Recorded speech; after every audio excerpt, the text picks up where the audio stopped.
प्रखर academy presents current affair. शुरुआत होती है आज के मोटिवेशनल थॉट के साथ। We generate fears while we sit, we overcome them by action. देखिए, बहुत बार होता है हम बहुत सारी योजनाएं बनाते हैं। चलिए हम एक छोटा सा एग्जांपल लेते हैं। हमने देखा कि इंजीनियरिंग की बुक पढ़ी हुई है और उसके अंदर जो पन्ने हैं वो तकरीबन 1000 पन्ने मान लेते हैं। अब वो 1000 पन्ने जो हैं, अगर हम सोचते रहें यार मुझे बुक करनी है और मुझे ये बुक करनी है और यार इसमें तो 1000 पन्ने होंगे कैसे, तो यकीन मानिए वो सिर्फ डर पैदा करता है। और अगर आप एक दिन में एक पन्ना भी करते हैं, देखिए मैं बहुत ही वर्स्ट कंडीशन बता रहा हूँ, तो उस कंडीशन में भी 365 पन्ने एक साल में होते हैं। तो अगर आप शुरुआत करते हैं, आप इनिशिएटिव लेते हैं, तो चीज़ें होती जाती हैं। और कौन कमबख्त कहता है कि आप एक पन्ना पढ़िए। जैसे जैसे आपको चीज़ें समझ में आती है तो आप रैपिडली पढ़ सकते हैं, आप रैपिडली चीज़ों को कर सकते हैं और सक्सेस आपके कदम चूमेगी। तो बस यही मंत्र है सक्सेस का कि आपको धीरे धीरे चलना है और फिर स्पीड अप होते ही अपनी पूरे पेस में आगे बढ़ना है। चलिए पहले प्रश्न के साथ बढ़ते हैं। टोक्यो पैरालंपिक में भारत ने पहला पदक जीता है, तो ये जीता किसने है? ये भवीना ने जीता है। और ये जीता किस में है? टेबल टेनिस में। लेकिन मैं बता दूं, अब तक की जो न्यूज़ है तो 57 मिनट पहले 3 पदक हमारी झोली में आ चुके थे। उसी पर है कि टोक्यो ओलंपिक गेम्स में आज का दिन भारत के लिए शानदार रहा। विनोद कुमार ने भारत को पैरालंपिक में तीसरा मेडल दिलाया है। विनोद कुमार ने किस कैटेगरी में जीता है?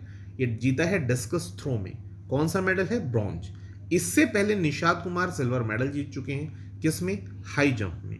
और टेबल टेनिस में बता ही चुका हूं, भवीना ने जीता है ये आपका सिल्वर मेडल। और वो गोल्ड के लिए लड़ रही थी किसके साथ? चीन की खिलाड़ी थी झोउ। तो झोउ ने उन्हें हरा दिया था 3-0 से और गोल्ड मेडल उन्हें मिला। और बाकी भवीना जो है उन्होंने सिल्वर मेडल अपने नाम किया। अगले प्रश्न पर आते हैं कि इंटरनेशनल डॉग डे 2021 कब मनाया गया? 26 अगस्त। देखिए 2-3 दिन से मैं नहीं बना पा रहा, तो वो सभी क्वेश्चंस में शामिल हैं। किस मंत्रालय ने सुजलम अभियान प्रारंभ किया? तो नाम से ही पता लग रहा है सुजलम, तो ये जल शक्ति मंत्रालय के द्वारा किया गया है। और आप मुझे बताएंगे कि कौन है हमारे जल शक्ति मंत्री। ठीक है, अगला प्रश्न है 24 अगस्त 2021 को कर्नाटक राज्य में किसने वैक्सीनेट इंडिया प्रोग्राम को शुरू किया था? तो ये हमारे वाइस प्रेसिडेंट हैं श्री वेंकैया नायडू जी। भारतीय फुटबॉल कोच संघ के मानद अध्यक्ष कौन बने हैं? आदित्य ठाकरे, इन्हें सभी पहचानते होंगे आप। अगला प्रश्न है स्टॉप टीबी पार्टनरशिप बोर्ड यानी STBPB के अध्यक्ष का कार्यभार किसने संभाला है? तो ये संभाला है मनसुख मंडाविया जी के द्वारा। अगला प्रश्न है कि supreme court legal services committee के अध्यक्ष किसे नियुक्त किया गया? तो ये है जस्टिस AM खानविलकर। हाल ही में BSF के नए DG कौन बने हैं? तो नए DG बने हैं पंकज कुमार सिंह। नई शिक्षा नीति जो आपकी न्यू एजुकेशन पॉलिसी 2020 थी उसे लागू करने वाला दूसरा राज्य कौन सा बना है? तो ये है मध्य प्रदेश। आप पहला मुझे लिखेंगे कमेंट सेक्शन में। अगला प्रश्न है कि मानसिक स्वास्थ्य हेल्पलाइन जिसका नाम सुकून है, SUKOON, इसका उद्घाटन किया गया कहां पर? तो ये किया गया Jammu Kashmir. With an aim to treat and counsel people experiencing anxiety, stress and other disorders. Commandant General CGs VK Singh of Jammu and Kashmir, Home Guard, Civil Defense and SDRF launched Sukoon, a 24/7 mental health helpline. जरूरी भी है, देखिए helpline की requirement है क्योंकि आप देख रहे हैं कितना पेंडेमिक और कितनी प्रॉब्लम्स रही हैं। और दूसरा आपको पता सुना ही होगा, जम्मू कश्मीर में भी नशा जो है वो बहुत ज़्यादा मात्रा में बढ़ गया है और इस कोविड के कारण चीज़ें बहुत वर्स्ट कंडीशन में हैं। और आतंकवाद अपने आप में एक मुद्दा है। तो बहुत सारे कारण हैं और एक डिसऑर्डर फील करना, एक अवसाद फील करना, ये एक नॉर्मल चीज़ हो गई है। और उसको वो वर्स्ट कंडीशन में ना जाए उसके लिए कोई हेल्पलाइन चाहिए, कोई होना चाहिए जिससे हम बात कर सकें। क्योंकि जब तक हम अपनी बात नहीं कहेंगे तब तक दिल का गुबार नहीं निकलेगा, और जब तक दिल का गुबार नहीं निकलेगा तो वो चीज़ें और एडवर्स हो जाती हैं और बुरी स्थिति में पहुंच जाती हैं। चलिए खैर अगले प्रश्न के साथ हम बढ़ रहे हैं। महिलाओं के लिए मिशन वात्सल्य योजना किस राज्य सरकार के द्वारा प्रारंभ की गई है? तो ये की गई है महाराष्ट्र राज्य सरकार के द्वारा।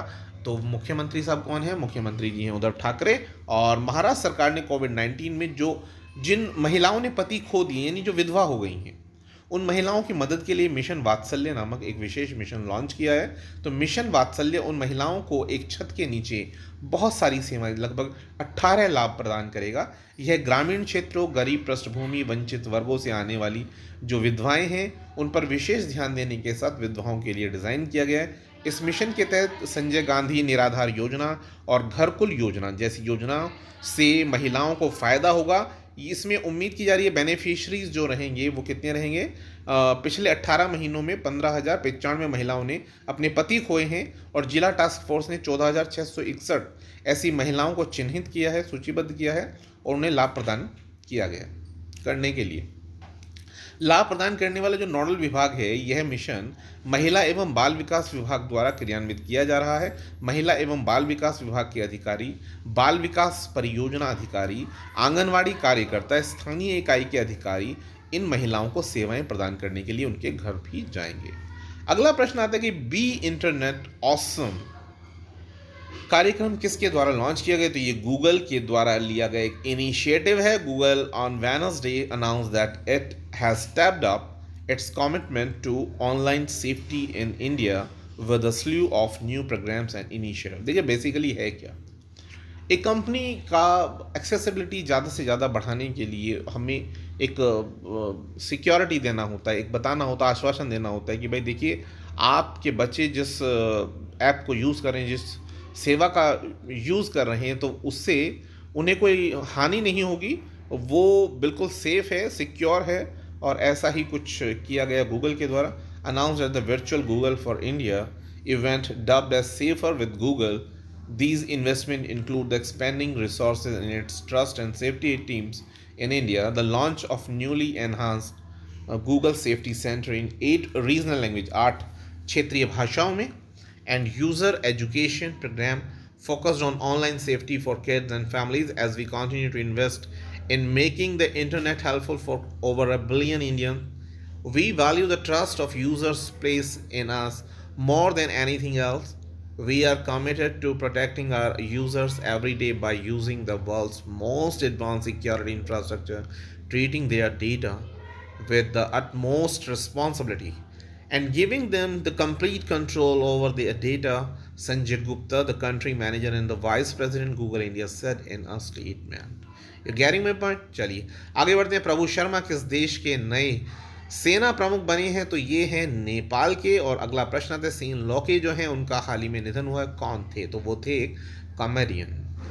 पैरालंपिक में भारत के नए ध्वजवाहक कौन बने हैं? तो ये टेकचंद हैं। जेवलिन थ्रो इससे पहले कौन थे और किस कारण से उन्हें मतलब रिप्लेस किया गया? क्या आप मुझे कमेंट में लिख सकते हैं? और नहीं लिख सकते तो जान लीजिए कि वो कोरोना इन्फेक्टेड होने के कारण, जबकि उनकी रिपोर्ट नॉर्मल आ गई थी, फिर भी उनको हटाया गया क्योंकि कमेटी की सिफारिश पर, और टेकचंद जो है उनको ये मौका दिया गया। अगला प्रश्न है किस राज्य सरकार ने 5,720 करोड़ रुपए का अनुपूरक बजट पारित किया है? तो ये है उत्तराखंड सरकार। हॉराइजन वर्क रूम ऐप किस सोशल मीडिया प्लेटफॉर्म के द्वारा लॉन्च किया गया? तो ये फेसबुक के द्वारा किया गया। हाल ही में बार्सिलोना ओपन शतरंज टाइटल किसके द्वारा जीता गया? तो ये हैं SP सेतुरमन। कैल ओम्वेट जिनका हाल ही में निधन हो गया में कौन थे? तो वो एक राइटर थे। संदीप बख्शी को दोबारा से कब तक के लिए ICC बैंक के MD एंड CEO का पद दिया गया है, चुने गए हैं? तो ये है 2023 तक। ठीक है। RBI ने किसे अभी कार्यकारी निदेशक के रूप में नियुक्त किया है? तो ये मिस्टर अजय कुमार हैं। ब्रिक्स के नेशनल सिक्योरिटी एडवाइजर की मीटिंग को कौन देश होस्ट करे? मैं बता दूं आपको, देखिए ब्रिक्स आपको पता ही होगा, ब्राज़ील है, रशिया है, इंडिया है, चाइना है, साउथ अफ्रीका है। तो इन देशों ने विकासशील देशों के लिए एक फ्रंट डेवलप करने के लिए ब्रिक्स की स्थापना की थी। और क्योंकि भारत इसे होस्ट कर रहा है तो जितनी भी उसकी मीटिंग्स होंगी तो उन सभी को भारत ही होस्ट करेगा, तो बट ऑब्वियस है। चलिए खैर आगे बढ़ते हैं। अगला है कि भारत ने किस देश को लाइफ सेविंग एम्बुलेंस अभी उपहार के स्वरूप दिए हैं? तो ये बांग्लादेश है। और उज्जीवन स्मॉल फाइनेंस बैंक का अंतरिम CEO किसे नियुक्त किया गया? केरल फर्टाडो को। न्यूमोकोकल कॉन्जुगेट वैक्सीन टीकाकरण अभियान किसके द्वारा लॉन्च किया गया? आंध्र प्रदेश के द्वारा किया गया है। और EIUSS स्टील इंडेक्स 2021 में कौन सा शहर शीर्ष पर था? तो ये है कोपेनहेगन, डेनमार्क, आपने सुना होगा। तो वहीं से है ये टेड डेक्स्टर, जिनका हाल ही में निधन हुआ, वे कौन थे और किस देश के पूर्व कप्तान थे? तो वो हैं इंग्लैंड के। राज्यपाल बनवारी लाल पुरोहित को किस राज्य का अतिरिक्त प्रभार दिया गया? तो मैं आपको बता दूं, पहली बात तो वो तमिलनाडु के राज्यपाल हैं, और अतिरिक्त प्रभार जो है, अच्छा प्रश्न ये है तो किस राज्य के थे? तो वो तमिलनाडु के थे, और उन्हें अतिरिक्त प्रभार जो मिला था वो किसका मिला था? ये गलत लिखा गया, तो ये आपका किसका है? पंजाब और चंडीगढ़ है। चलिए खैर, जर्मनी में भारत के राजदूत नियुक्त हुए हरीश पार्थनेनी, और मनी लॉन्ड्रिंग से निपटने के लिए किस देश में विशेष अदालत का गठन किया गया? तो ये दुबई में किया गया।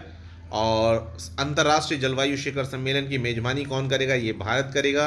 मेरा काम मेरा मान योजना किस राज्य से संबंध रखती है? तो ये पंजाब है। बेरोजगारों को 12 महीने का प्रशिक्षण प्रदान किया जाएगा, जिसमें वो रोजगार प्राप्त कर सकें, और इस दौरान उन्हें 2500 का मासिक बेरोजगारी भत्ता भी प्रदान किया जाएगा।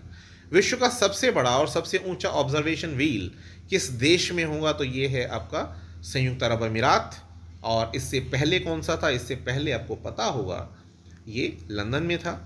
और खैर, अभी ये जो बना है तो इसमें जो इसका व्हील जहाँ अटैच है तो वो 42.5 मीटर ऊंचा एक ऑब्जर्वेशन व्हील है, और इसमें जो कैपेसिटी है वो 1400 लोगों के बैठने की कैपेसिटी है। जो कैप्सूल्स लगे हैं, यानी जिसमें लोग बैठेंगे, तो वो तकरीबन चैम्बर्स कितने हैं? वो 48 चैम्बर हैं।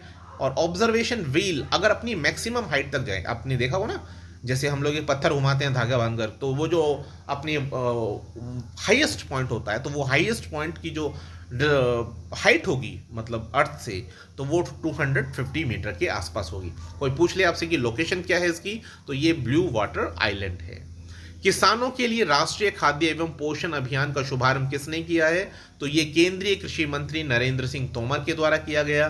काजिन 21 भारत और किस देश के बीच आयोजित किया जाएगा? तो ये है कजाकिस्तान। शेयर डेस्टिनी 2021 के अभ्यास का आयोजन कौन सा देश करेगा? तो ये चाइना है, मंगोलिया है, और ये पाकिस्तान है। तो बहरहाल खैर आप देखिए, exercise will be held in close to real battlefield environment that will be set in accordance with the international professional and realistic combat standards. Exercise to be conducted under the shared destiny in the peacekeeping exercise battlefield environment will be created by conducting the drills of the battlefield, security guarding and patrol, protection of civilians, protection to armed escort, response to the violent and the terrorist attack, construction and temporary operation base and battlefield, first aid and pandemic control। लेकिन थोड़ा सा मजाक वाली बात है, देखिए peace keeping initiative की बात कर रहे हैं, कौन कर रहे हैं? चाइना बात कर रहा है और पाकिस्तान। चलिए खैर, हुआ कहाँ पर? हेनान प्रांत में होना है। Henan is a landlocked province of the China and often referred as Zhongyuan. Henan province is the birth place of the Chinese civilisation. खैर आगे बढ़ते हैं। IDFC फर्स्ट बैंक के प्रमुख किसे नियुक्त किया गया? तो ये संजीव चौधरी हैं। महिला समानता दिवस कब मनाया गया? तो ये मनाया गया 26 अगस्त को। 26 अगस्त 2021 को ये हैकथॉन मंथन 2021 को किसने लॉन्च किया? तो पुलिस अनुसंधान और विकास ब्यूरो और अखिल भारतीय तकनीकी शिक्षा परिषद के द्वारा। आनंद मोबाइल ऐप किसके द्वारा लॉन्च किया गया? तो भारतीय जीवन बीमा निगम के द्वारा। प्रगति, जिसे हम proactive governance and timely implementation कहते हैं, वो किसके द्वारा डिजाइन किया गया? तो this portal has been developed as part of the national level initiative the India development gateway, यानी INDG, dedicated for providing the information और knowledge and ICT based knowledge products and services in the domain of the social development. INDG is a ministry of the electronics and the information technology, MEITY, government of India initiative, and is executed by the Center for Development or Advance in Computing, Hyderabad. It is held once every month on 4th Wednesday at 3:30 p.m. and known as the Pragati Day. It is a platform which enables the Prime Minister to discuss the issues with the concerned central and the state officials with the full information, the latest visuals of ground level situation. It was launched in 2015 and has been designed by the Prime Minister Office team with the help of National Informatics Center, yani ki NIC. It is a 3-tier system: PMO, Union Government Secretaries, and Chief Secretaries of States. The three objectives of the Pragati are grievance redressal program, implementation project monitoring.